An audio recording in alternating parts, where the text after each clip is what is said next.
Mesdames et messieurs, le 8 novembre 2024, comme l'a dit Dimitri, je vous avais convié dans cette même salle pour vous entretenir sur deux affaires en cours. En l'occurrence, l'affaire dite Tenia Amidou et autres, et l'affaire Kinda Stanislas. Par cette même occasion, je vous annonçais la tenue de session de jugement du pôle économique et financier de notre juridiction. Le dit pôle a effectivement tenu deux sessions de jugement d'affaires relevant de sa compétence courant les mois de novembre et décembre 2024. Au cours de ces sessions, 22 dossiers ont été expliqués et impliquaient 117 prévenus.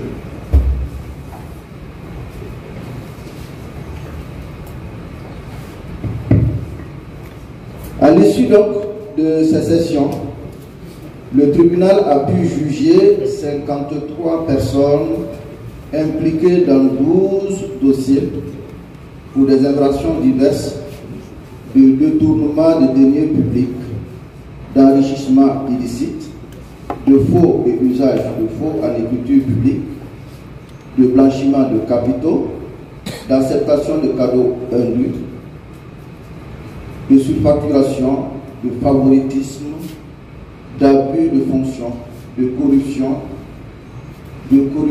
dans la commande publique, de fraude douanière et fiscale, d'escroquerie, d'abus de confiance et de trafic de stupéfiants. Les autres dossiers ont été renvoyés pour divers motifs. Les peines d'emprisonnement prononcées au cours de ces sessions vont de 12 mois assortis de sursis à 15 ans de prison ferme. Des peines d'amende cumulées prononcées au profit du trésor public s'élèvent à environ 7 milliards de francs CFA, sans préjudice des intérêts, des dommages et intérêts accordés à l'État burkinabé. Mesdames et messieurs, chers amis de la presse, au nom des dossiers jugés, celui de l'affaire du ministère public contre Tenia Amidou et 3 autres retient particulièrement l'attention. En effet, pour la première fois, notre juridiction a autorisé une retransmission d'un procès en direct à la télévision nationale. Au-delà du respect du principe de la publicité des audiences, cette retransmission visait à permettre au peuple burkinabé d'être témoin des débats judiciaires et d'être interpellé surtout sur la nécessité pour tous de veiller au strict respect des biens publics, surtout en ces moments difficiles d'insécurité et surtout de rareté des ressources. Relativement au dit dossier, il convient de préciser qu'au regard des éléments de l'enquête et de la nécessité d'allier les impératifs de célérité et d'exhaustivité, les poursuites ont été scindées en deux. C'est donc la première partie qui a été jugée suivant la procédure de flagrant délit et qui a abouti donc à la condamnation de Tenia Amidou et de 3 autres personnes. Et les décisions ont également été rendues publiques. La deuxième partie des poursuites a été déférée par une réquisition introductive en date du 21 novembre 2024 au cabinet du doyen des juges d'instruction et copie du tribunal de grande instance Ouaga 1. Il concerne l'ensemble des faits qui n'ont pas été pris en compte dans le dossier Tenia Amidou et autres. Ainsi donc, Yake Camille et toutes les autres personnes impliquées dans l'affaire citée ou non au cours du procès sont également visées dans cette procédure devant le juge d'instruction. Le parquet n'a donc pas attendu qu'il y ait des déclarations à l'audience avant d'engager donc les poursuites, parce que le juge d'instruction avait déjà été saisi de ces faits. Mesdames et messieurs, chers amis de la presse, mon parquet est en outre activement mobilisé sur le dénouement d'autres affaires d'importance nationale. Relativement donc à ces affaires d'importance nationale, on peut citer d'abord l'affaire dite du stade du 4 août. En effet, s'agissant de l'affaire dite stade du 4 août, il faut noter que par soit transmis en date du 23 mars 2022, le parquet instruisait le groupement de gendarmerie départementale de Ouagadougou d'ouvrir une enquête pénale sur des suspicions de surfacturation, de conflit d'intérêts et toute autre infraction dans le cadre de l'attribution et de l'exécution du marché de réhabilitation du stade du 4 août. Pour mener à bien l'enquête, une équipe a été donc constituée et le concours d'experts et de certaines structures a été demandé, telles que l'autorité supérieure du contrôle de l'État et de lutte contre la corruption ASC. Les investigations ont établi des irrégularités dans la passation du marché relatif à la réhabilitation du stade du 4 août au profit du groupement SIFA SA, Al Mounia, Cuva Insat. Au regard donc des résultats des investigations, une information a été ouverte à l'instruction et l'instruction donc est en cours au cabinet du doyen donc des juges d'instruction. 4 personnes physiques, à savoir M.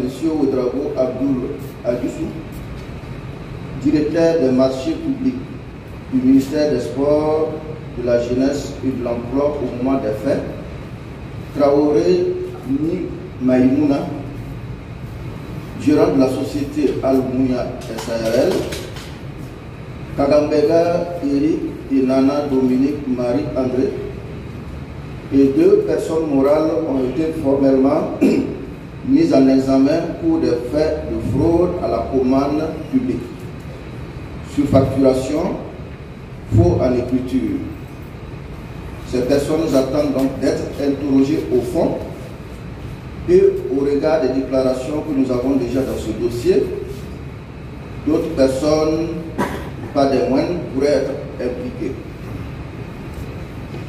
Donc, l'affaire suit son cours et nous travaillons à ce que le juge d'instruction puisse boucler le plus rapidement possible ce dossier. Mesdames et messieurs, chers amis de la presse, mon parquet a également saisi par réquisition introductive en date du 8 décembre 2023 le cabinet d'instruction numéro 1 aux fins d'instruire sur des faits de détournement de deniers publics, d'octroi d'avantages injustifiés et de blanchiment des capitaux contre l'ancien président de l'Assemblée nationale.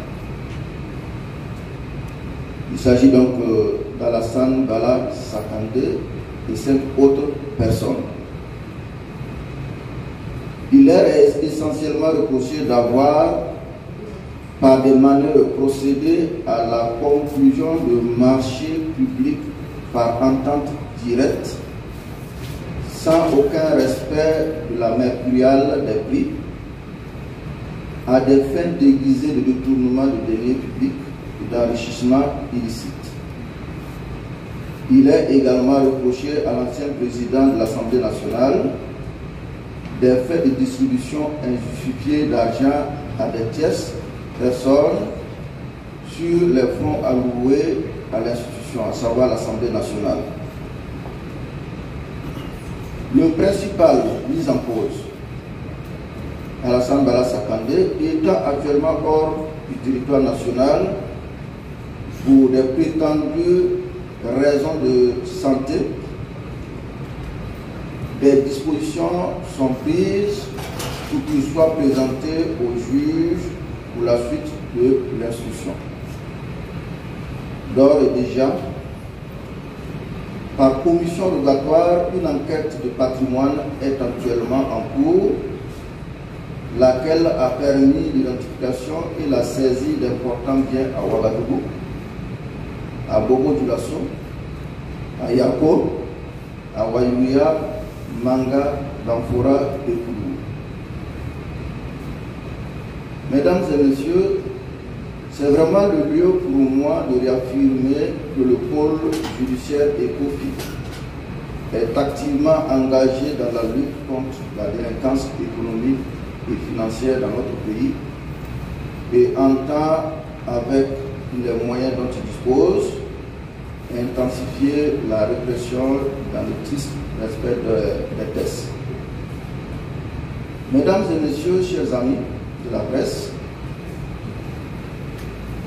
le mardi 7 janvier 2025, mon parquet, comme beaucoup de nos compatriotes, a appris par voie de presse, en l'occurrence Libre Info, des faits de viol commis dans l'enceinte de l'hôpital Yalado.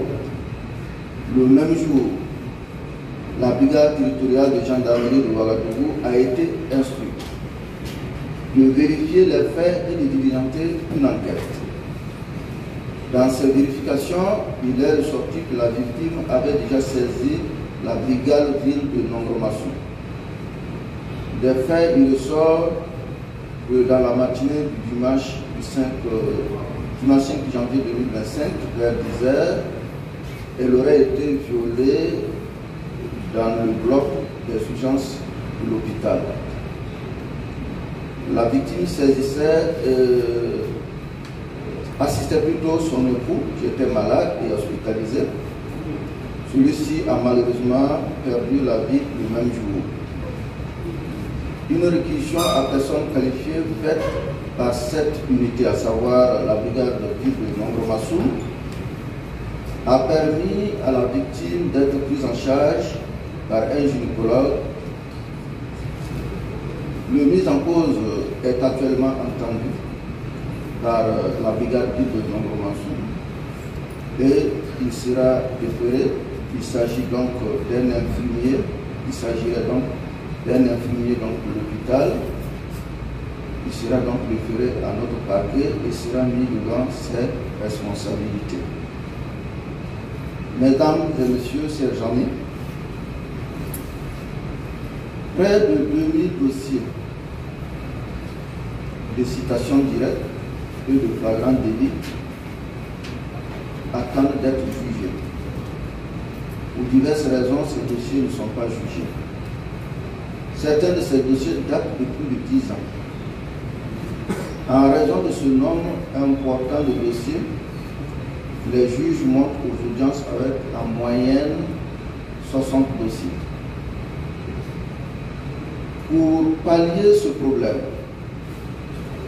les acteurs judiciaires, en concertation avec le ministère en charge de la justice, organisent une opération spéciale dénommée Casier Vide pour évacuer l'ensemble de ce passif.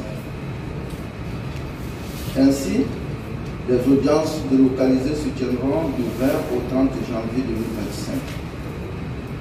Elles se dérouleront à juge unique dans diverses salles des mairies d'arrondissement de notre ressort, au Conseil économique et social ou dans des salles d'audience pour certaines juridictions sœurs. Les populations, surtout les personnes qui ont des dossiers, sont donc invitées à consulter les listes qui seront affichées dans les différents arrondissements, au palais de justice, au ministère en charge de la justice, ou qui seront donc mis sur le site du ministère. Cette pratique se poursuivra par la suite pour épuiser le stock des dossiers en attente. Il faut noter que la délocalisation a essentiellement pour but de rapprocher la justice du justiciable et de remplir sa fonction pédagogique. Nous disons merci au ministre en charge de la justice aux différents présidents des délégations spéciales et aux partenaires du ministère qui ont pris sur eux de nous accompagner dans cette aventure et dans notre dynamique de bien accomplir cette mission. Je saisis cette occasion pour renouveler mes remerciements à tous les acteurs de la chaîne pénale qui, malgré la modicité des moyens, essaient de se donner au maximum pour atteindre les objectifs d'une justice efficace, de célérité, juste et proche du peuple. Merci encore pour votre présence au sein de notre juridiction et pour l'intérêt que vous apportez donc à l'institution judiciaire. Que Dieu bénisse le Burkina Faso, la patrie de la mort.